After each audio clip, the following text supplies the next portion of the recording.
In Memphis, nothing comes easy, and that's exactly how we like it. This is a city built on hustle, on heart, on grit. And at Carway, our rides are built the same way. Tough, reliable, ready for the grind.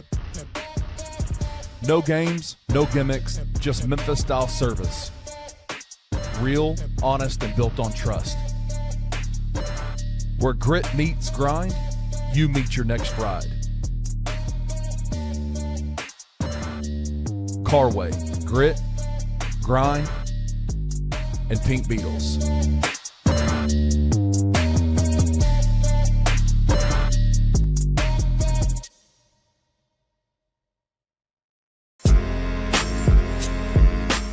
In Memphis, we know a thing or two about resilience. From the grindhouse to the Delta, we protect what's ours.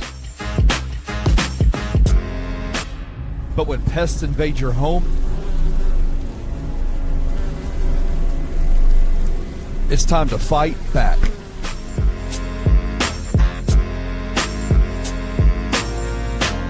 Grade A Pest knows how to handle what crawls, flies, and bites. With local experience and guaranteed results. I'm Reggie with Grade A Pest Control.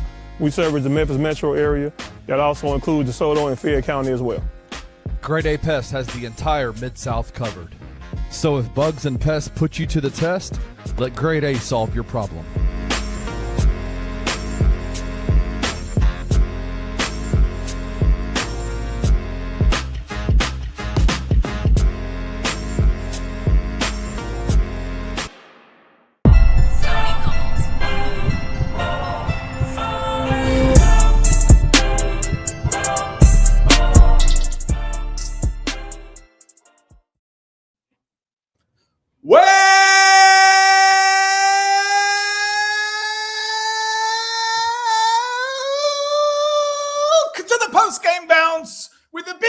Himself, Jared Davidson.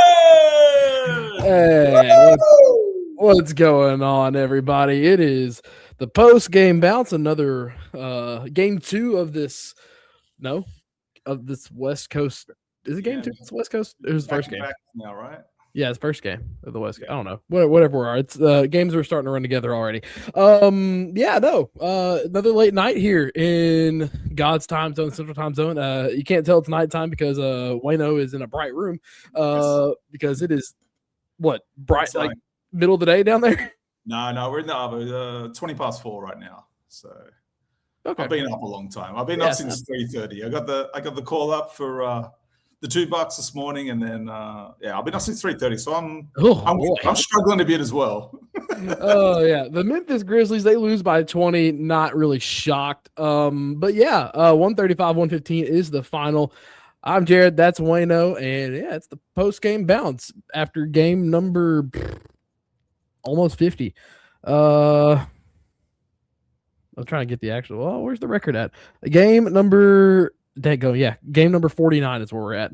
No, that was 50. Never mind. We're good. Game number 50. We're here, and Wayno, I think the chat's kind of catching on. I don't think we're winning a championship. I don't think we're gonna win a championship. Yeah, I don't think so. All part of the master plan. Just have patience.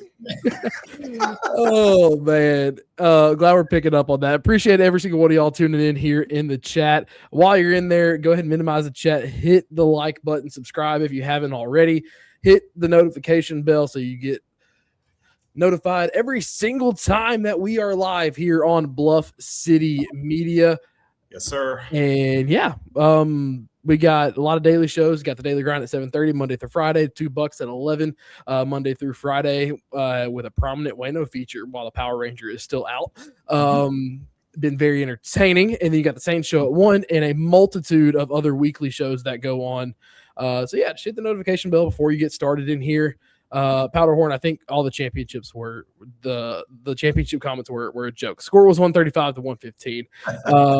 But no, we're doing good. I will say though, first up, enjoy the ride because it's going to be a long last 30-something games. I mean, you're always going to put yourself in a ditch when you have absolutely no bigs. Always. 100%. I think the game plan was really to tank, but let me start that again. I think the game plan was really to just Portland generally aren't a great 3-point shooting team. No, they're not. I think it was just more try and keep the pace, keep those bigs moving, and take advantage that way. But I mean, you're talking about NBA bigs, not your rec league, Monday night league, whatever night you guys play rec league on. Like these guys cover a lot of ground, and size-wise, like Portland's not too bad, and they're always going to hit threes if they're left wide open. Yeah, 100%. And like they shot 17 of 42, they shot 40% from three. The Grizzlies made 15 threes out of 41, and 8 of them were in the first quarter, and they made 7 the rest of the game. So yeah, and also like it's going to be hard to win a game without a big, like you mentioned. But I will say in the first quarter, the Grizzlies kind of crashed the glass really well as a team. Omax was getting dirty work done in that first quarter. The Grizzlies finished with 13 rebounds, 2 offensive. So they were early on crashing the glass. So I will say that. But I would imagine with the open roster spot after Niang and Eric Gordon got waived, with there being an open roster spot, I'd imagine we signed somebody, a center to kind of man the rest of the year. I wouldn't be shocked if it was, Christian Coloco, he's somewhere else now.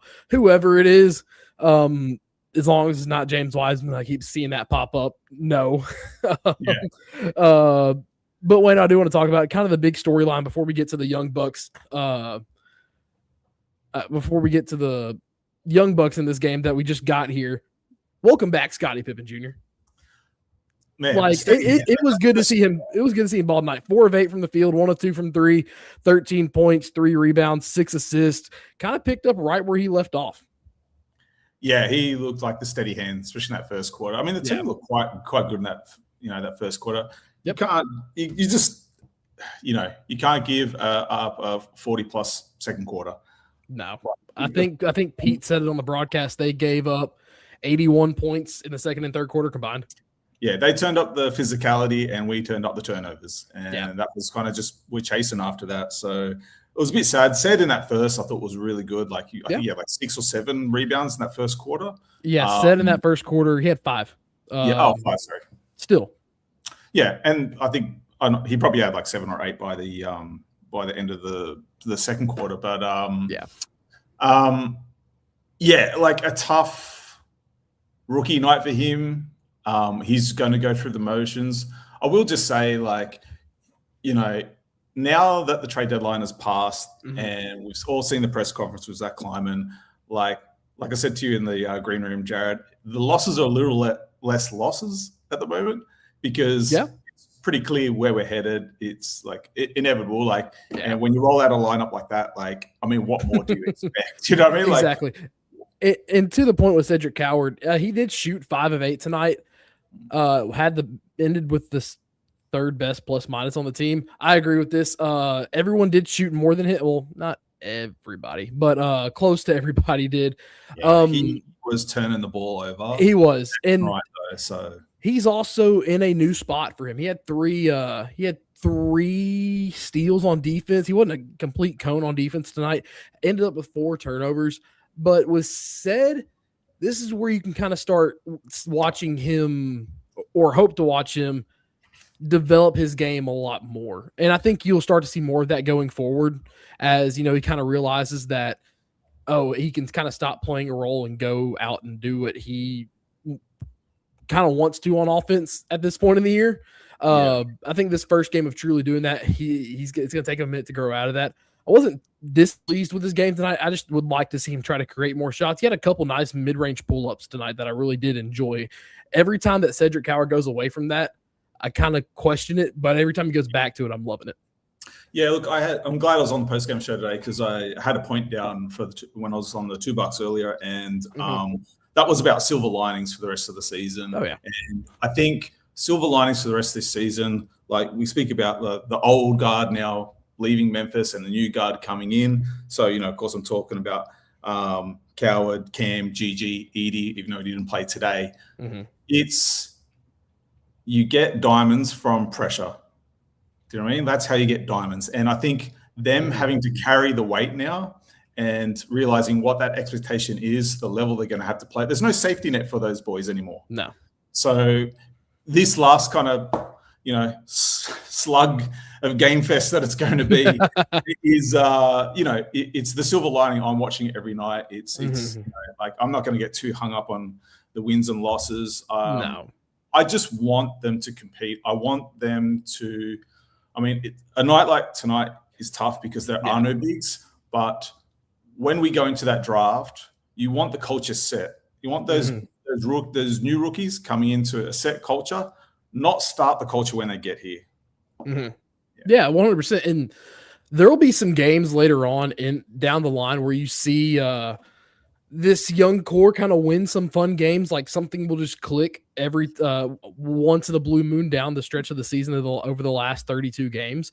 And it'll kind of be like that season of Jaren's first year where, I think the year after obviously ended up getting the number 2 pick, but that team won games like just that you didn't really expect them to do it. And it was a fun fashion. And I have the second banner on the Young Cubs because I liked what I saw from some of them tonight. Walter Clayton Jr. I liked his game when he was in college. This is probably, apart from the first round draft picks, player-wise, this is probably the best player we got. Still a rookie, and got 22 minutes tonight. Had 11 points, 3 rebounds, 4 assists. Did have 3 turnovers. Only shot 5 of 11. Getting used to this, put into this offense on his third day on the team. So I'm not going to be too harsh on Clayton Jr. But you could see he was looking in the right spots, making the right passes. Had a few that he could have ended. I think I counted. He could have ended up with at least 7 or 8 assists. Just some guys missed some wide open shots. But I really liked what I saw from Walter Clayton Jr. tonight. Yeah, I'm so glad you brought it up because I was like, I'm not a big college guy. So I rely on people like you who do cover it quite extensively. Oh, yeah. So I really wanted to know about the new guys tonight. Like, I agree with everything you said about Walter Clayton Jr., but I think for me, he gets a lot of grace this game coming in. New system. We saw at the start of this season, it took a while for us. Yeah, right. It took a while for us to get the hang of it. So him coming straight off the bat, playing his first game, I did like he looked quite in control and confident with the ball, which I was like pleasantly surprised because usually guys like that usually find their way a bit quicker. Yeah, and I can't remember which award he won it. If it was MVP or something, one of the awards for being in the Final Four on that championship Florida team. But he was the point guard of that team. And honestly, it's harder to lead a college team to a national championship as a point guard than any other position because you look at everyone right now and it's freaking big men down low. The Grizzlies had 8 guys scoring double figures tonight. He scored 115. The defense was obviously suspect, but like I said, just everything I really liked a lot what I saw. Gigi shot 4 of 8, shot 3 of 5 from 3. He was a +7, the only Grizzly in the positive on the plus-minus side tonight. Another new guy from Utah as well, Taylor Hendricks, only 5 points, 2 of 7. But watching him out there, you can kind of tell he's big. I don't know how good he's going to end up being, but he has the physical tools, it looks like, to not say be a contributor on the future. I don't know how long he's going to be on this team, but he looked the part for a little bit at times. Yeah, I don't know if he sticks. I just, this is just off first glance. First experience watching him play. He feels a little earlier Gigi Jackson a little bit. Yeah. Like a couple of regressions back from Gigi. I thought Gigi played okay tonight. Not the greatest game, but I just like that he's staying aggressive. I mean, it's so hard. They're long and so big, and you can't create a mismatch against that because you've got, And with Cam staying on the bench, with Pippen being back as well, Cedric and Gigi are going to be the 2 points that are targeted at most on the offensive side of the ball when teams are defending right now, and they're just going to try to make their lives living hell for both those guys. But Gigi stayed aggressive. He played 27 minutes. Everyone played 20 minutes again for the second straight game. That trend is going to continue. It's going to keep going. Yeah, I'm interested to see when we eventually get, like, I'm not going to even say healthy because that's not the right term, but when we get more like the one off game where you try to avoid the fine for tanking and everyone has to play, when we have 15 guys somehow play 18 minutes more. I mean, look, we've seen it work. Yeah. We saw the game against Sacramento. Yep. I mean, I know it's Sacramento, I get it, but It's like that bringing Cam off and then letting Ty come in and close those last 3 minutes, like it can work. You just need the personnel. Yeah. Cam shot 7 of 8 tonight, 2 of 3 from 3. Cam was excellent. I think having Pippen back allows Cam to create a bit more and find his shot. And I'm just glad he's becoming a little bit more of a shot maker. So I'm with everyone. Like, I hope he. Did you see the mid range he made in the fourth quarter? Did you see the little fadeaway he made just on the elbow in the fourth quarter? Like, he's also too, the good thing about the tank, Cam's going to start opening up his scoring more. I think he's going to be developed into a lot more of a 3-level scorer as well, kind of like a mini Ty Jerome almost. It's going to allow Cam to develop as well. There's not a lot of guys on this team that are going to be playing next year or even like in 2 years, but Cam being on probably the best value, one of the top 2 value contracts in the NBA, it's going to be, we saw a hot streak Cam for 3 weeks earlier in the season. During these next 2.5, almost 3 months of games, you're going to see Cam add more wrinkles into his game now that the Grizzlies aren't actively trying to win and compete. Yeah, and he's only he's still young. He's developing, and he took massive strides this season, and that's just going to continue. You know, we can bag on the coach all we want, but and we will. He does tend to get the most out of young talent and, end of the bench players. So I only see Cam expanding his game. He's got the work ethic. He's a dog. Like, he's in the gym. He lives there. So that's home for him. So you expect no less. I will just say, if I never see an Omax 3-pointer shot again, I will die a happy man. Oh my God. Oh, brother, he shot, what was it? 2 of 9 from 3. Fudge. It wasn't even just the threes either. He shot 1 of 4 from inside the arc as well too.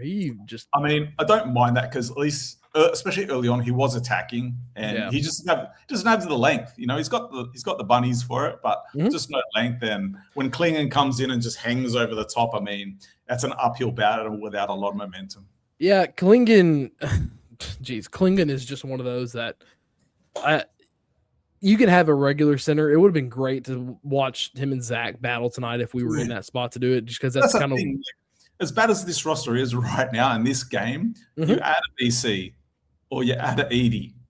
Like, that game, that result is a lot different. Oh yeah, like, I mean, what was our biggest lead? I have StatMuse pulled up right here. Our biggest lead was, I believe it was 15. Yeah, our biggest lead was 15, and their biggest lead was 30, and we lost by 20. So. Let's go take a quick stroll down the stat sheet. First, just looking at the team stats. The Grizzlies, they shot 47% from the field, 42 of 88, 15 of 41 from 3, shot 16 of 21 from the free throw line, and all 5 misses came in about a 2-minute span. I think 4 of them from Wells. Yeah. Wells got beat up in that second quarter. Man. Wells got abused in that second quarter. Jeremy Grant, hard foul. And abused then, himself. He abused himself on that one. And then Robert Williams coming in on that one. I kind of got worried when he had that hard fall. Because when he landed on his arm, kind of on his elbow a little bit. Oh, straight away, 4 to 6 weeks. Yep. I was like, I literally sent in our group chat, and Jalen's done. And before he got up and gave the thumbs up, and tomorrow he'll probably be questionable and held out. And who knows? Because Ty will probably play tomorrow, back end of a back-to-back. KCP won't be resting. We're going to see a lot of this fluctuation of guys in, guys out. It's just it's what we have. So enjoy it for the last 32 games. Continue going. The Grizzlies got out rebounded only by 9. It wasn't too bad. Got out rebounded on the offensive glass 12 to 10, 28 assists to 31, 12 steals to Portland's 9, and then 16 turnovers. We won that battle. And just going down our own stat sheet real quick, Wayno, Omax had 13, 6, and 2. GG 15, 3, and 2 with a steal and a block was a +7. Jalen 13, 3, and 4 with a block. Cedric 11, 8, and 1 with 3 steals. Scotty was 13, 3, and 6 with a steal. Cam 18 and 5 assists, 2 steals, 1 block. Clayton 11, 3, 4, 1 steal. Javon 11, 5, 3. Hendricks was 5, 5, and 1 steal. And Jemai Meshack 5 points, 1 rebound, 1 assist, and 3 steals as well. Grizzlies kind of got after it on the steals department tonight, but overall, from that stat sheet, anything that we haven't talked about yet just kind of stand out. I think we covered it. Like, yeah. I mean, this game, I think we all were kind of expecting this kind of result. I mean, yeah. It's just, I mean, this is the true dog days of being a fan in the NBA. Yeah. When your team and like I mentioned earlier, like turning that page and going, all right, new direction, or all the bumps and bruises that you go along the way. I do still believe that, like, I do kind of like think this is not going to. I think you mentioned it actually, not or maybe the last show I watched, and it's not going to be a massive. Yeah, turnaround, I don't think. I said it with Luke on Wednesday morning, I believe, on the Daily Grind. I said that with the cap space the Grizzlies have created and the acclamation of draft picks, and then Rusty kind of added on to this point inadvertently, I think later in the day or the day after on the $2. Not all these draft picks are going to be used on picking. With how Zach Kleiman likes to do draft deals, and so we're not going to pick 13 first-round picks in the next 7 years. That's not going to happen. Neither will OKC with how many they have. So it's the reality of the NBA. You stockpile these picks, and they eventually all get traded again eventually, and then you're looking 4 years down the line, and a pick has been traded 4 different times. So I don't think it's going to be a long rebuild. I think the real goal is, like you said, to take advantage of the depth of this year's draft. And if we can pick 2 or 3 in the first round this year, that will go a very long way. Yeah, 100%. Yeah, 100%. And then you get one top 15 pick in this draft, and maybe one fringe or one top 10, one fringe top 15, and then another late in the draft. I think you're sitting fine. Yeah. We're in a good spot to set this up. It's not like we finally ripped the Band-Aid off, as Luke said a few days ago. And with how bad the last 3 years have been, like, the Grizzlies were still competitive. So that's kind of why that also gives me hope as well, because the Grizzlies have never not tried to be competitive apart from the year before Jaren was drafted. And then obviously this year upcoming. So there haven't been too many dark days. That's what I'm getting at. So yeah. Not in that sense. No, there's been dark days. That one night in Denver is a dark day. Halloween is also a dark day. But anyway, but like there haven't been too many of staring at 15 to 20 win season dark days. Yeah, 100%. So, it won't be long to get Cam Boozer. That's the thing. I just think with I mentioned this on our trade deadline show. Please tell me is that a kazoo or a pin? I wish it was both. Dude, it looked like a kazoo. There's a market for that. You're onto something, Jared. Oh my gosh. I'm getting you cups, brother. I'm getting you cups. Oh my gosh. I want 5% of that company when you make it. Yeah. I'll give you 10. I'll go 10. I'm a nice guy.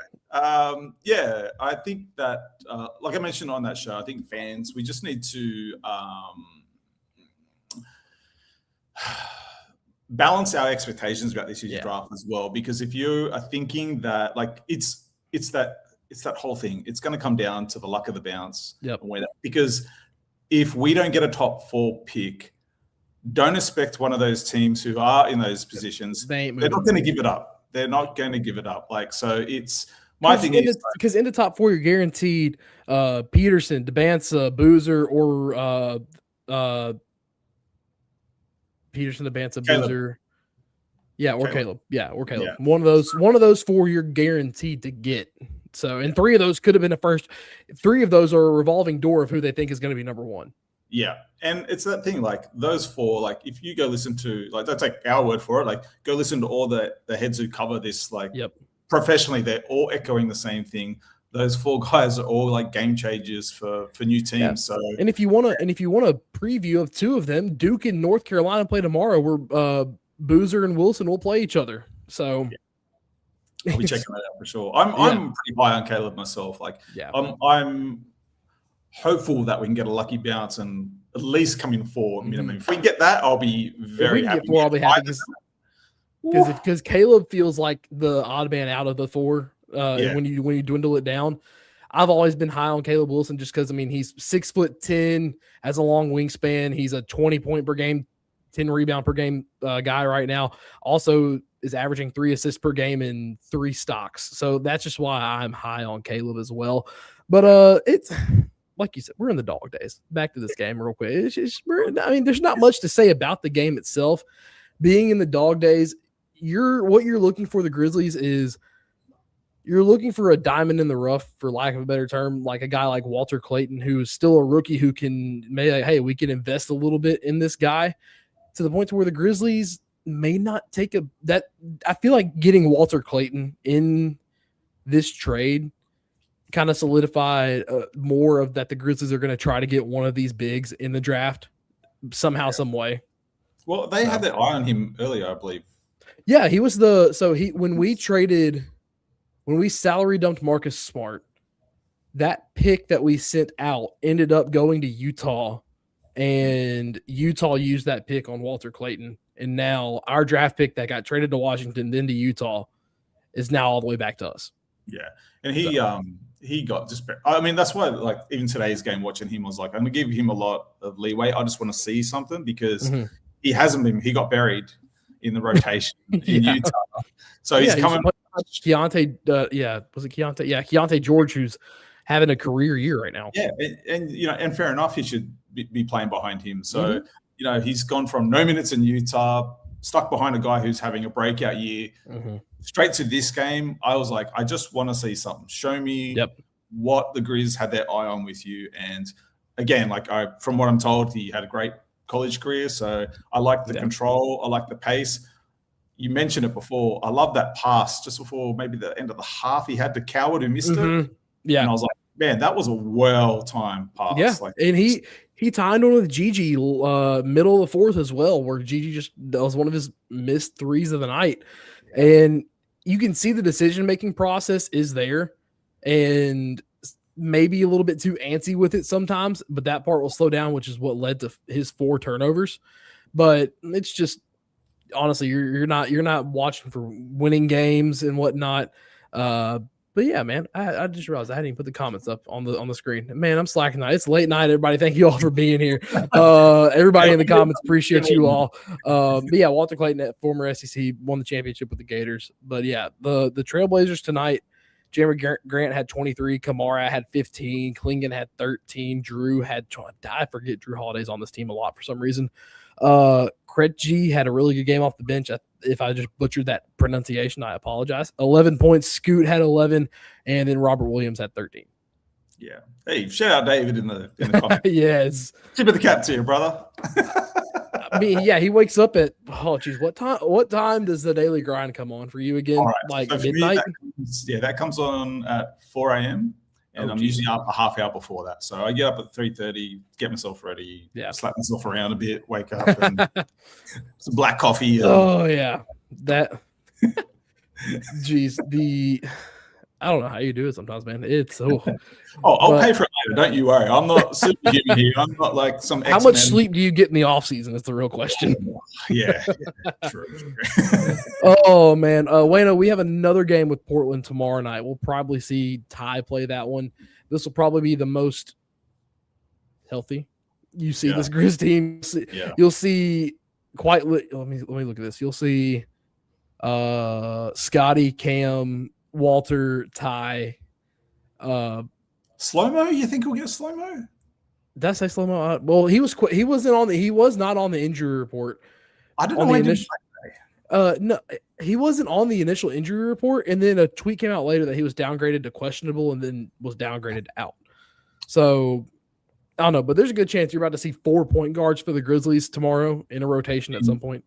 We should address the big situation right now, because in my eyes, you don't like. That's for me the clearest I indication wouldn't. we're bottoming out. Like, if I you're not wouldn't going be shocked. It'll be announced. There'll be a signing announced either tomorrow afternoon or Sunday. I have to admit, it's still maybe a little bit too early for me. I'm still a bit emotional about losing Jock, and especially like when you lose guys that just want a ball and just want to play, and it was evident by his drive from Utah to Atlanta. You know, 5+ hours in a truck to be there early to get up shots and get with the team and look at the game. He had an amazing game. I was just like, I just find it hard to believe that he was one of the pieces that held back that deal. Yeah, that's a tank move. That was the big tank part of that trade, not just trading Jaren. I mean, he tied his career high his first game with like 26. Yeah. So I mean, look, it does. Coach Snyder was linked with the Australian team right before the last Olympics, as he was in talks to be our next head coach, but had to pull out to other commitments. You've got Tyson Daniels over there. They had Reith, who's Big Reith, who used to play for Portland, who's another stretch big who I wouldn't mind picking up just quietly. But so they have a real Aussie connection over there. Yeah. So I was I wasn't expecting that game from him, but like elephant in the room. Yeah, we need bigs. Like we need some help and some big bigs. And my whole thing is I don't subscribe to tanking. Like no, not at all.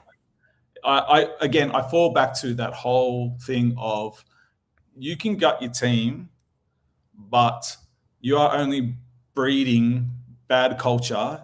You saw the competitiveness. You saw the competitiveness to start tonight. You saw the competitiveness all the way on Wednesday with the Kings game. So, if it's tanking via GM, that's a different move. Like if your GM's not, legitimately not signing bigs to drop games, then that's another thing. But as far as like the guys on the court, like I said before, you want these new rookies coming in with the culture set. Yeah. And I just, if you bring him in and there's already a crappy culture of losing, you're just breeding another loser. And also too, like this Ty sitting tonight isn't necessarily about the tank. KCP that was rest at the last minute. KCP warmed up and did not play. Honestly, it wouldn't have mattered. It wouldn't have mattered. Like it wouldn't have mattered at all. We still don't have a center. But the TI situation was more of, it's the first back-to-back since he has been back. He was getting sat one of these games regardless. So, yeah, I understand that one. I did want to bring up one thing. I won't hold you too much. No, you're good. Go ahead. Unpopular opinion from Wayno. I'm not sold on Meshack. I mean, he was the last pick. Like, I mean, that's like he will be. I don't know, man. He will be a G League player, and like I'm not attached to any of the two-way guys right now. Javon, in my opinion, has the most upside out of the three, but I'm not going to get attached to a two-way guy. I think Jemai was. I mean, there's a reason we drafted Jemai and did not sign him to not even a two-way. He was just sitting down to the G League automatically. Jemai will be on the G League tables for a while, and then he'll be one of those guys that gets signed to a two-way, like a Pat Spencer over in Golden State, who will be needed at some point due to injuries, but he will never be a guy that's going to get consistent minutes in the NBA. Yeah. All right. Makes that's where I was going to go after that statement. What are your thoughts about James Wiseman? Hearing people saying the team needs to sign him. I mean, I'll take any length of the stage. I'll take it. I'm there. I'll take any big on this team, but also too, Kleiman kind of made clear in his presser, was it today or I think it was today, where he was talking about the future of the team, and James White, and like everything's geared towards the organization's future. That's why I don't think you'll see Wiseman here. I mean, Might sign him just for the remainder of the season. You might sign him for the remainder of the season. I could see.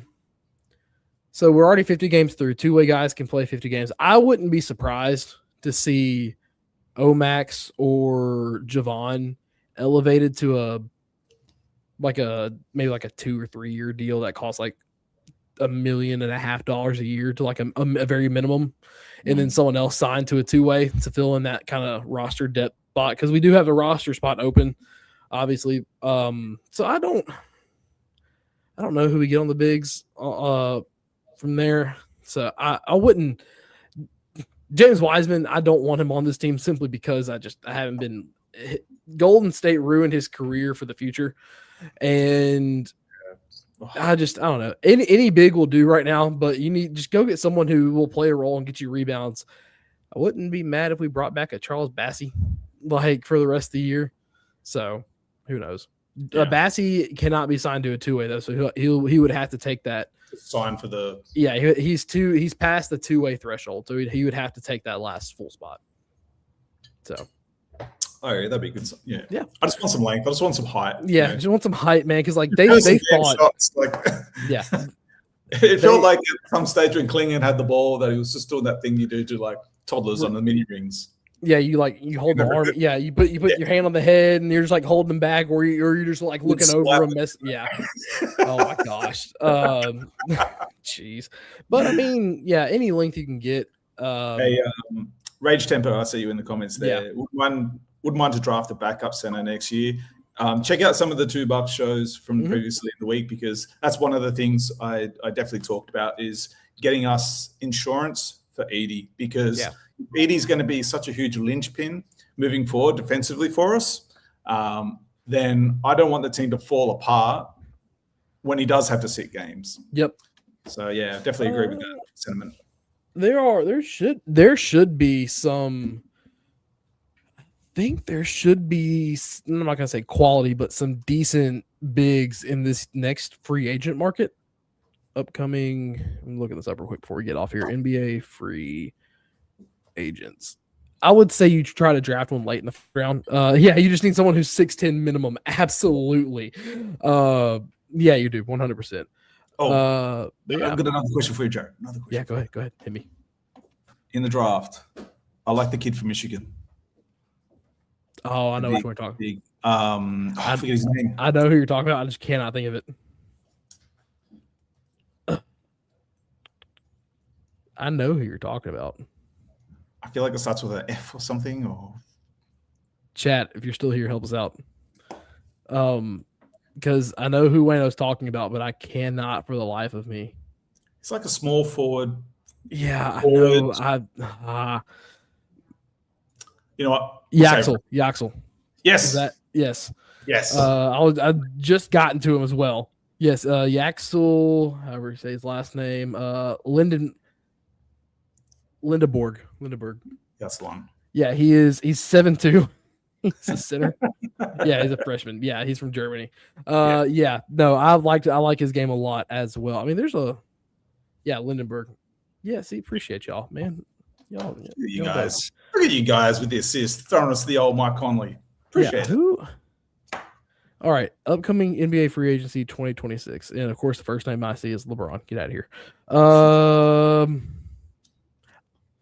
He would never sign to be a backup, but if the Thunder did not pick up his team option, Isaiah Hartenstein. I think too, it's like hard to get at that mentality for us as fans. Because I don't know about you guys, but I kind of always find myself like when I'm looking at the draft and looking at like free agents coming up, and I just have this auto thing like I'm picking for the previous identity of the team. You know, I'm picking for Jaren, I'm picking for Jar, and like now it's really strange to get out of that mindset and go, oh well, now I've got to kind of pick for Edey and Coward and like it's a real like rebuild essentially, you know. Also too, John Collins will be an upcoming free agent. He's only 29, and he's been somebody that Grizzlies fans, myself included, have wanted for in the past. Is Nurkic a free agent in 26?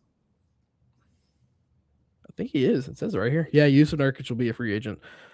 Vucevic will be a free agent, but he's going to be 36. Just looking at the centers, yeah. Grizz Killer Harrison Barnes will be a free agent. But yeah, those are just a few of the free agents upcoming. Like if you can get a John Collins on a decent deal in free agency, see, Rage, I like that. The injuries scare me more than anything with how injured Zach is right now as well. So like I like the right because a few years ago the Grizzlies were linked to Robert Williams before he got hurt.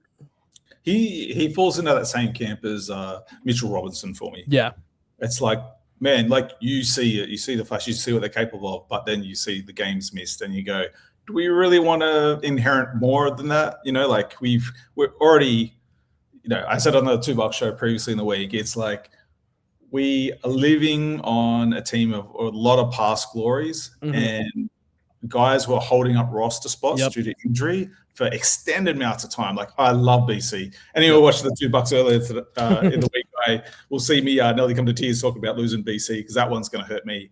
Or I can't feel in on that day. I'll tell you what. But you know, we need guys available. Yeah, I want to check the temperature on this one. Jonathan Kuminga has a team option if Atlanta decides to let him go.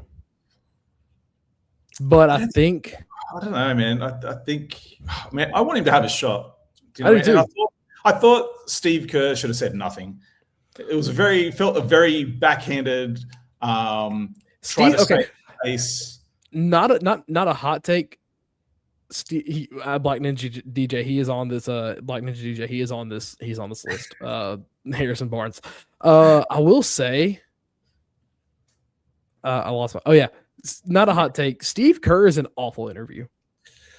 Yeah, he's pretty. Steve Kerr is a terrible interview. It's that question mark though with Kuminga, right? I think Rusty and I spoke on it as well. It's like he, like you said, he shows all the potential, all the skills that you need. He's definitely had some big games against us Grizzlies. Where it's like, man, like we had no one who could stop him.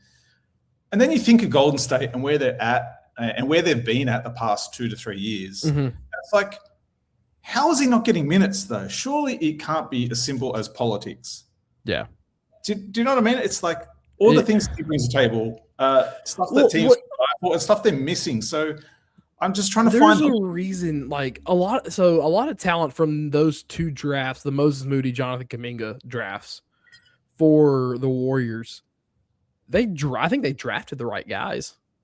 I think Steve Kerr has a problem of hanging on to the older guys that are on the team because the Warriors were set up to have a decent second timeline with Curry being the bridge and like Curry being the one guy who could have remained on the first timeline and then who can help lead the second timeline.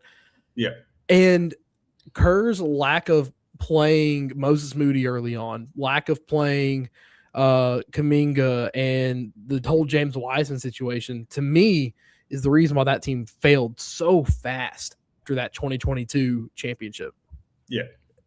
Wait, I want to play a quick game. I'm going to have what could be 2026 free agents here. I have a list. All right. I'm going to name like 4 or 5 and just give me a yes or a no. Okay. And I'll star this question and come back for later. Okay. I'm going to star this. We're going to go past a couple of these. iHeart. We'll start with him. Hartenstein. Again, I don't think you mentioned it. I don't think he'd be prepared to play backup. Yeah, sure. And I think the rotations would destroy him. Or he'd destroy the coach. All right. John Collins.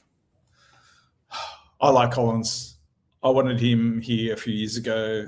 I'm pretty high on him. All the negative talk has been about his hand injury from Atlanta, and it took him a few seasons to get over that. And his ending stint in Utah, he had really turned it around. Hence why the Clippers traded for him. And I mean, yeah, he's a beast. I like him, and he's a vet now. He brings playoff experience. Anyone who watched the Philly series with Atlanta, can give the nod to that. So I would not be upset at all. He gets a big yes. For jokes, because he does have a player option, Draymond Green.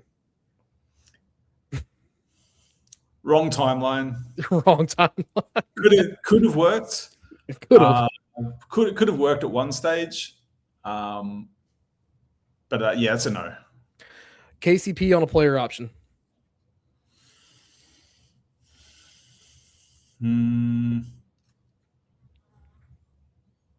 I could see it. Yeah, I could as well. What's his play? His option doesn't tell me how much his option's worth. Rui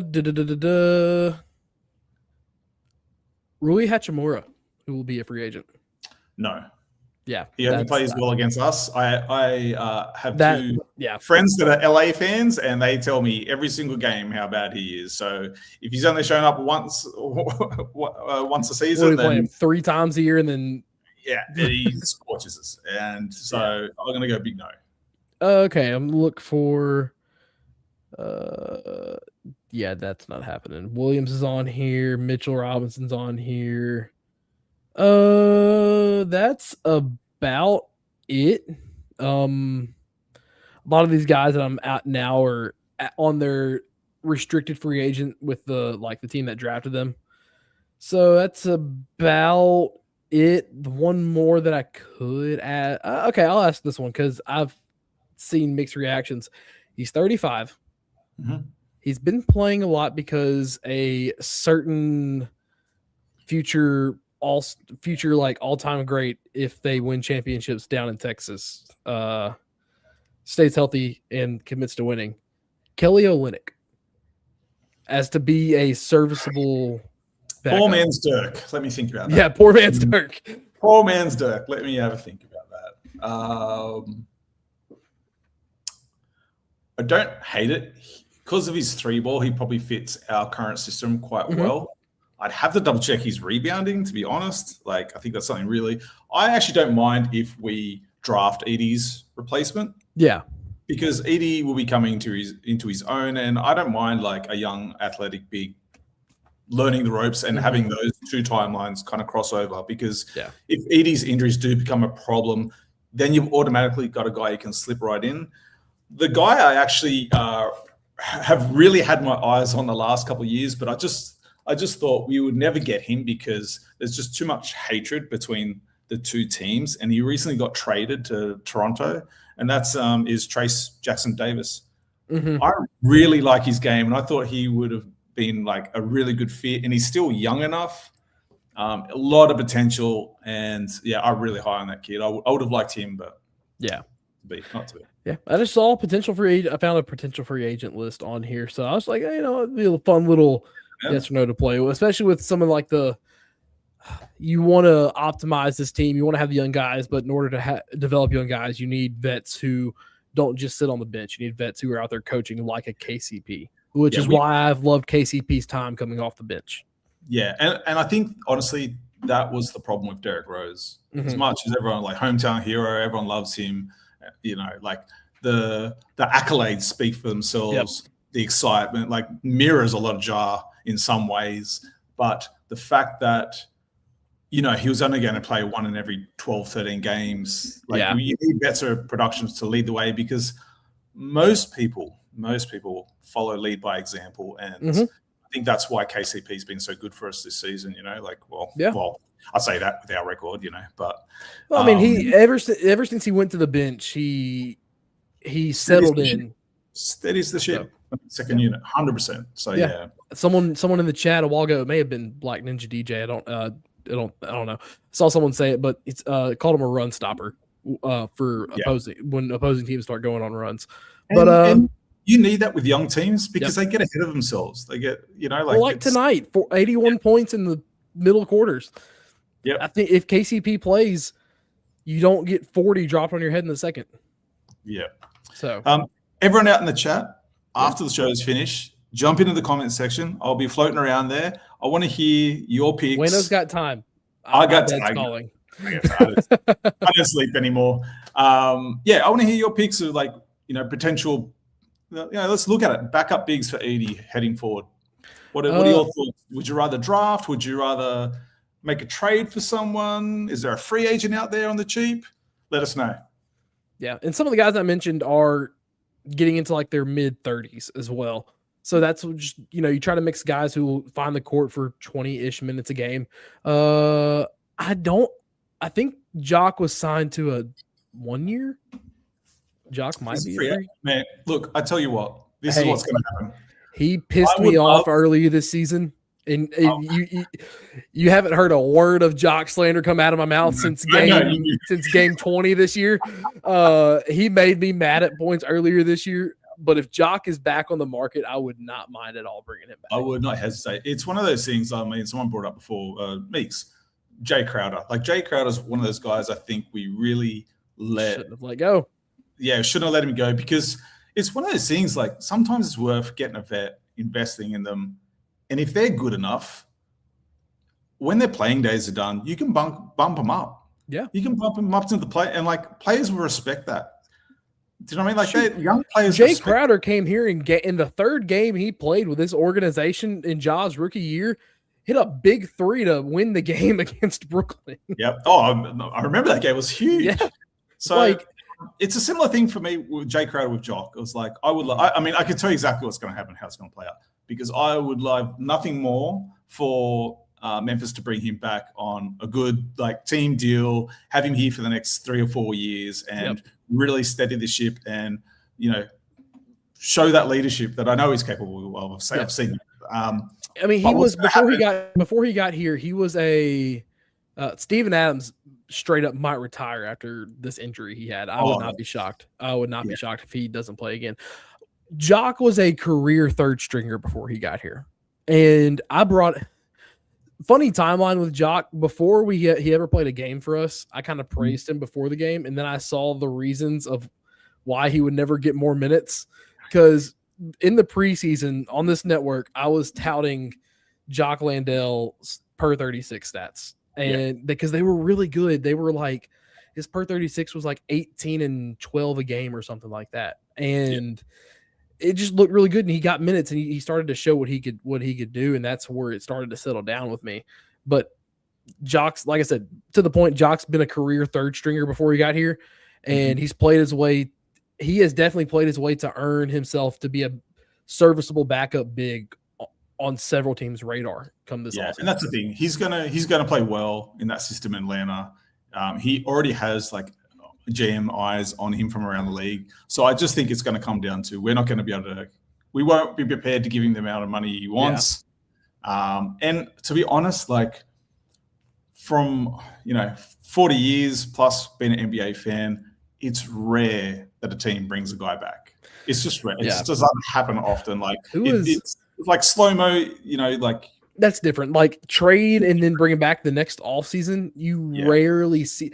You see it more in Major League Baseball and certain times in the NFL, but you don't see it a lot in the NBA. In 2018, he was dealt to the Memphis Grizzlies. Oh dear Lord, was that Meeks? I think he was in that Justice Winslow trade. I'm pretty sure that's. I'm pretty sure he was on. Oh, geez. Let's see. Memphis. That was the acquired trade. I want to see the trade heat. I want to know that full trade because Meeks. I want to go to bed, but you piqued my interest. Heat. Oh my gosh! Yes, that was this trade. The Heat acquire Andre Iguodala, Jay Crowder, and Solomon Hill. That was that trade.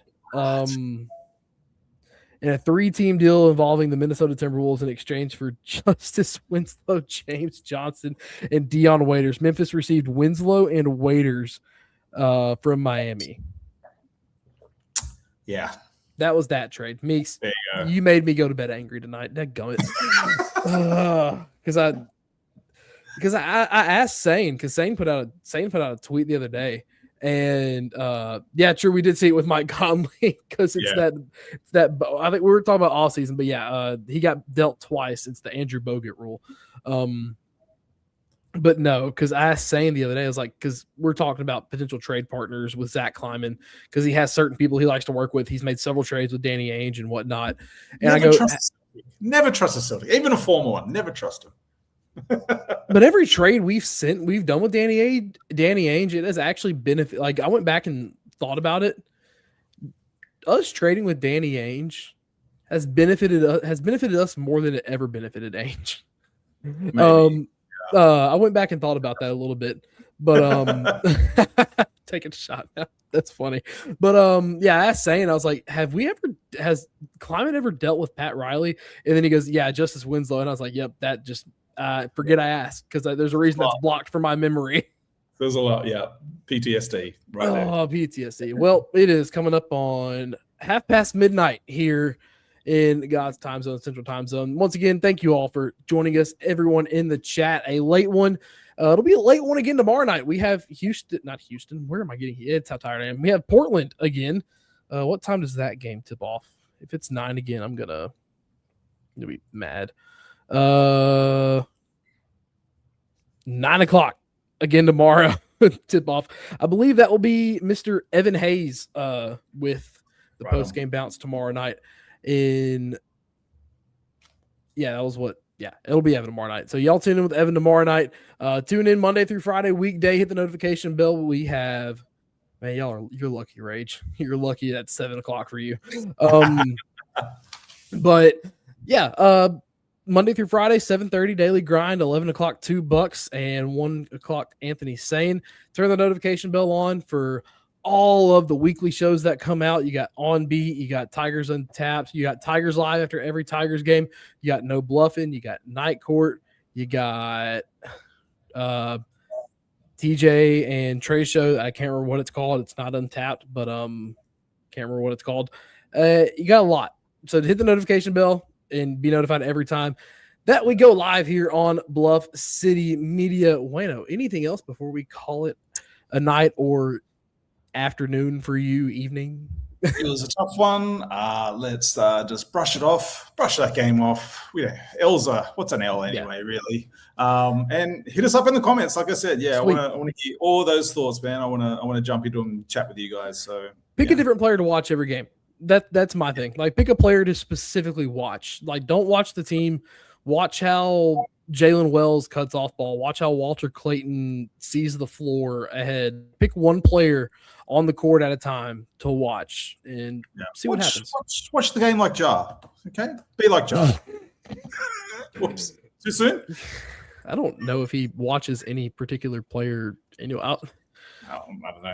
I feel like he sits on the sideline and just lets his mind be empty. He's got an extensive range of hoodies. I will say that. I've never seen. I will say he probably has a Hall of Fame closet of hoodies. Yeah. I think Ty Jerome for me has like the best pajamas on the team because that man's always in pajamas. Yeah, always in pajamas. But Jar, I don't think he's ever worn the same hoodie twice in his life. I don't think he has. Probably hasn't. I know it. We need the stats on that. For you for next game. That's your homework. Dear Lord, oh man, I pride myself on stats, but dear Lord, Kenny gave me an impossible one to do today. I was like, Kenny, that's gonna take a lot more time than a few hours from Sane show to now. But yeah. Anyways, yeah. Wayne, appreciate you joining me tonight, y'all. It's just buckle up, watch it, enjoy it any way you can. Don't overreact on losses. Don't get too high on wins. Bit of zen, guys. Bit of zen. Yeah. It's over in 32 games. Yeah. It's over in 32 games. Watch the return game for Jaron on next the February 20th, whenever it is for us. Brevin said it perfectly on the time of the broadcast. You don't always get that opportunity to get a return game that soon and bid somebody farewell the right way. So I'm glad the Grizzlies get that situation to do it well. Whether you loved them or hated them, watch that. The only thing that will annoy me on that game is if Jarrett ends up with huge rebounds. Don't. Just saying. Don't speak it into existence. Okay. It's going to happen regardless.